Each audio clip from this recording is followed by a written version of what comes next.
તો હલ્લો મિત્રો, જય માતાજી। અને આજે આપણે એવા મંદિરે જઈ રહ્યા છીએ મિત્રો કે બહુ વર્ષો પહેલા જૂનું મંદિર છે અને ગામથી 6 થી 7 કિલોમીટરને અંતરે આવેલું છે મિત્રો। તો વિડીયોમાં અંત સુધી બન્યા રહેજો, તેથી તમને હું દર્શન કરાવી શકું મિત્રો। અને જો અમારી ચેનલમાં નવા હો તો સબસ્ક્રાઈબ કરી લેજો, ફેસબુક પેજને ફોલો કરી લેજો વાલા। તો ચાલો વિડીયોની શરૂઆત કરીએ। તો હા મિત્રો, આપણે અત્યારે 2 થી 3 કિલોમીટરને અંતરે પૂગી ગયા છે મિત્રો, ગામથી દૂર। અને આપણે જવાનું છે, પેલો ડુંગર દેખાય એની પાછળ જવાનું છે મિત્રો। તો હા મિત્રો, અત્યારે આપણે ડેમે પૂગી ગયા, તમે જોઈ શકો છો। આ આપણે ડેમ છે અને આ ડેમનું નામ છે તાલાળા। તાલાળાનો ડેમ કહેવામાં આવે। તો આપણે અત્યારે ડેમે પૂગ્યા છીએ મિત્રો। તો હા મિત્રો, અત્યારે અમે આવી ગયા આ ડેમને કાંઠે પાણી પીવા, અને બહુ જ મજા આવી મિત્રો પાણી પીવાની। કેમ કે જાણે આપણે નારિયેળનું ત્રોપાનું પાણી ના પીતા હોય એવું મીઠું, કેમ કે આ ડુંગરાવ પાણી છે ને મિત્રો। આ અમારા બૈડાનું ડેમ છે, આ તમે જોઈ શકો છો। ચારે બાજુ ડુંગર છે અને ડુંગરમાંથી પાણી આવે મિત્રો। એટલે થોડુંક આકરું પણ હોય અને થોડુંક સારું પણ હોય, એટલે જાણે આપણે નારિયેળના ત્રોપાનું પાણી ના પીતા હોય એવું પાણી હોય મિત્રો। તો અત્યારે આપણે અહીં પાણી પીશું, પાણી પી અને પછી અહીંથી નીકળશું મંદિર તરફ। તો હા મિત્રો, એક વાત તમને કહેતા ભૂલી ગયો કે ભાઈ, જે દર્શને આપણે જતા હોય ને તો હાલીને જવાની કંઈક મજા જ બીજી રીતની છે મિત્રો। કેમ કે કેટલી મજા આવે આપણાને હાલીને જવાની અને દર્શન કરવાની।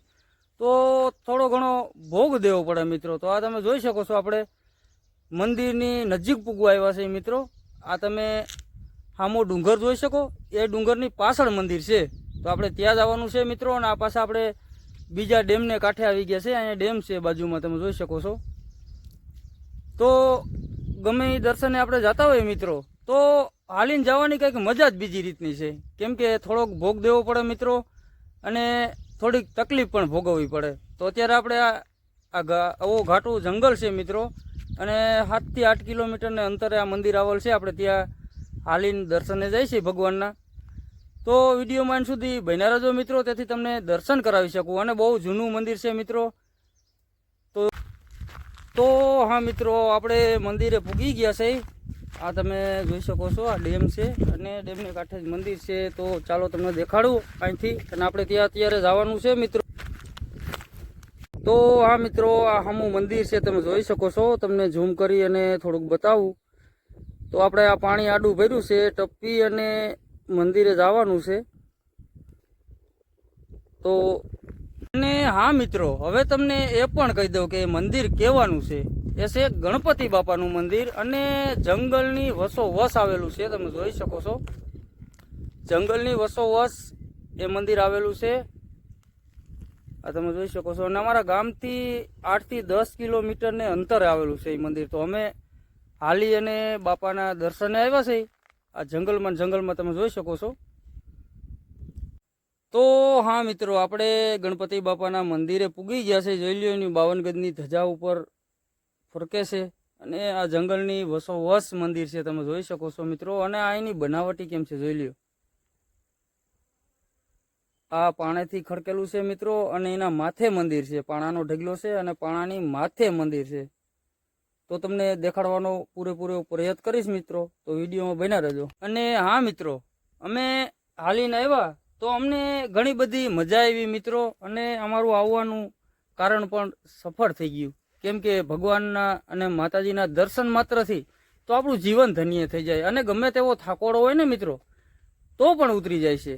તો ચાલો એવા ગણપતિ બાપાના તમને દર્શન કરાવું। તો આ ગણપતિ બાપાની મૂર્તિ છે, તમે જોઈ શકો છો મિત્રો। આ નવી મૂર્તિ છે અને આ જૂની મૂર્તિ છે। વર્ષો પહેલાની આ મૂર્તિ હતી મિત્રો, અને એ પછી આ નવી છે, તમે જોઈ શકો છો। અને આવું કંઈક બાપાનું મંદિર છે। તો આ તમે જોઈ લ્યો મિત્રો, આ પાણાનો ઢગલો કરેલો છે, અને ઢગલાની માથે મંદિર છે। આ તમે જોઈ શકો છો,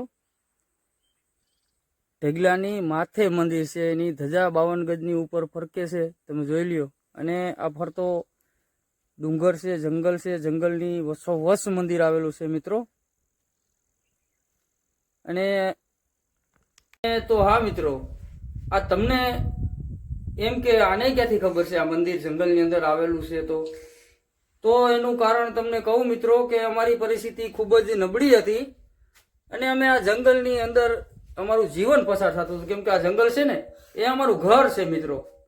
અત્યારે સમય સારો છે, એ સમયની અંદર અમારી પરિસ્થિતિ બહુ નબળી હતી અને આ જંગલની અંદર અમે આ ગોરડ તમે જોઈ શકો છો, એનો ગુંદ વીણતા, રાયણું વીણતા અને અમારું જીવન પસાર થતું હતું. અને અમે આ ગણપતિ બાપાના મંદિરે આવતા મિત્રો અને બાપાના દર્શન કરી અને પછી ધંધે આપણે સળતા જંગલની અંદર. તો આ એ વખતની બાપાની મૂર્તિ છે મિત્રો. તો મને હજી પણ યાદ છે, એનો સમય ઘણો બધો થઈ ગયો મિત્રો. તો મને હજી પણ યાદ છે કે અમે બાપાની મંદિરે જતા અને પગે લાગતા. તો આજે એવું મન થયું કે ચાલો આજે બાપાના મંદિરે જવું અને એના દર્શન કરવા. તો અમે નીકળી આવ્યા મિત્રો અને બાપાના દર્શન કર્યા અને ખૂબ જ મજા આવી. અને તમે લોકો પણ દર્શન કરી લેજો, કેમ કે આ બાપાનો ચમત્કાર ઘણો બધો છે મિત્રો. અને આ તમે જોઈ શકો છો, આ નવી મૂર્તિ બેહાડેલી છે. તો અહીંયા કોઈક માણસો આવતા પણ હોય મંદિરે. તો હા મિત્રો, જો તમને દર્શન કરી અને મજા આવી હોય ને મિત્રો, તો આ વિડીયો શેર કરજો અને આવા નવા વિડીયો જોવા માટે અમારી ચેનલને સબસ્ક્રાઇબ કરી લેજો, ફેસબુક પેજને ફોલો કરી લેજો વાલા. તો મળીએ ફરીથી નવા વિડીયોની સાથે. ત્યાં સુધી બધા જ મિત્રોને જય માતાજી અને જય મા વિહાર.